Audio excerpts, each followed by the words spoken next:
بسم الله الرحمن الرحيم. الحمد لله رب العالمين، الصلاة والسلام على أشرف الأنبياء والمرسلين نبينا محمد وعلى آله وصحبه أجمعين.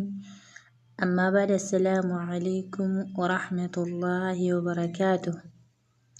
obboleewwan keenya kabajamtootaa fi jaalatamtoota warreen majmuu'aa shuruuxa salaataa jalatti argamtan, kitaaba shuruuxa salaataa jalatti argamtan, inshaa Allah bi'iznillah yoo rabbal aalamiin nuun fedhee umrii nu dheeressee waliin nu jiraachise darsii keenya kitaaba shuruut, kitaaba gabaabduu ulaagaa salaataa arkaan isiitii fi waajibaata isii wajjiin inshaa Allah har'a bismillah jenneetii eegalla.